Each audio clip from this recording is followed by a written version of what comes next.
Pastor Paulo Cordeiro, a pergunta é: apenas os adventistas do sétimo dia é que se vão salvar? Bom, a resposta simples e direta é evidente que não, porque a salvação não depende da filiação religiosa. A salvação depende, em primeiro lugar, da relação individual que cada um tem com o Senhor. Portanto, serão salvos aqueles que aceitam o Salvador. E quem é o Salvador? Só há um, não há dois nem três. O Salvador, que é Cristo Jesus, como seu Salvador pessoal.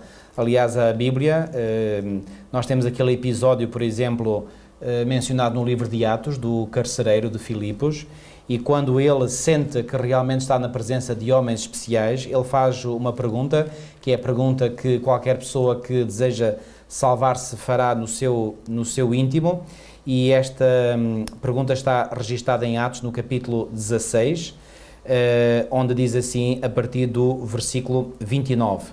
Então o carcereiro, tendo pedido uma luz, entrou precipitadamente e trêmulo, prostrou-se diante de Paulo e Silas. Depois, trazendo-os para fora, disse: Senhores, que devo fazer para que seja salvo? E aqui a resposta dos apóstolos não se fez esperar. E essa resposta vem mencionada no versículo 31. Responderam-lhe: crê no Senhor Jesus e serás salvo, tu e a tua casa. O apóstolo Paulo, por exemplo, na Epístola aos Romanos, no capítulo 10, ele vai ser também muito claro, muito enfático, ao dizer o seguinte, Romanos, no capítulo 10, e no versículo 9, se com a tua boca confessares Jesus como Senhor e em teu coração creres que Deus o ressuscitou dentre os mortos, serás salvo. Bom, isto parece ser algo muito simples, mas talvez para ajudar, vamos novamente ao livro de Atos, no capítulo 10, naquele encontro que Pedro teve com Cornélio. E nós temos aqui que quando ele começou a falar lá com Cornélio e com os seus que estavam lá reunidos em casa de Cornélio, diz assim em Atos 10, 34, então falou Pedro dizendo: reconheço por verdade que Deus não faz acepção de pessoas. Pelo contrário, em qualquer nação, aquele que o teme e faz o que é justo lhe é aceitável. E este mesmo Pedro, já antes em Jerusalém, e isto vem mencionado em Atos no capítulo 4, ele disse isto: e não há salvação em nenhum outro, porque abaixo do céu não existe nenhum outro nome dado entre os homens pelo qual importa que sejamos salvos. Portanto, nós somos salvos pela nossa fé em Jesus, que é o nosso Salvador. É isso que nos salva. Agora, é evidente que Deus tem uma igreja que Ele próprio instituiu, e a Igreja de Deus é a Igreja que professa o Senhor Jesus Cristo como nosso Salvador e nosso Senhor, e que mantém a verdade desse mesmo Salvador e Senhor.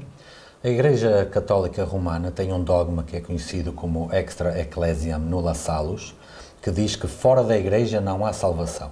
Isso, portanto, está em contradição com aquilo que diz a Escritura. Exatamente, porque não é a Igreja em si que salva, no entanto, também temos que dizer isto. É o próprio Senhor, que é o nosso Salvador, que fundou a Igreja. Portanto, o Senhor Jesus diz que fundou a Igreja e que nem mesmo as portas do inferno prevaleceriam contra ela.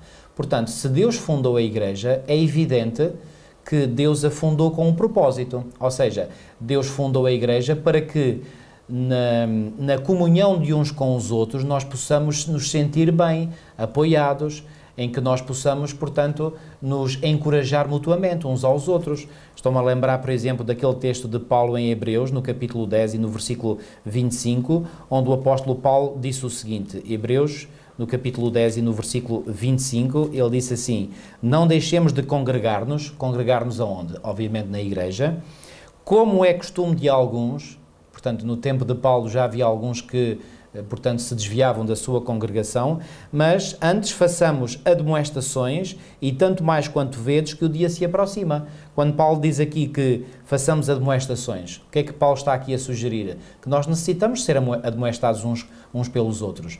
Portanto, só no contexto de um grupo, de uma igreja, porque, atenção, quando falamos em igreja não estamos a falar no templo, não estamos a falar no edifício, estamos a falar na congregação. Portanto, Deus, ao fundar a igreja, ao querer que os seus discípulos se organizem em conjunto, Ele quer precisamente que haja este apoio, esta camaradagem, este ambiente que favorece também a admoestação mútua, para que nós nos possamos encorajar uns aos outros. Portanto, a Igreja não é a Igreja em si que salva, porque senão estávamos a pôr a salvação num grupo de pessoas. É evidente que isso é completamente antibíblico. Quem nos salva é Jesus Cristo, mas o próprio que nos salva, Jesus Cristo, ele próprio fundou a Igreja porque ele conhece, ele é o nosso Criador, ele sabe quais são as nossas necessidades e sabe que num ambiente de grupo a nossa fé é mais apoiada, mais aconchegada e nos podemos desenvolver mais. É muito conhecida aquela imagem da fogueira, portanto, enquanto os tições estão todos juntos, portanto, eles estão bem vivos. Se nós pegarmos num tição e o tirarmos para fora, ele apaga-se muito mais rapidamente do que aqueles que continuam na fogueira.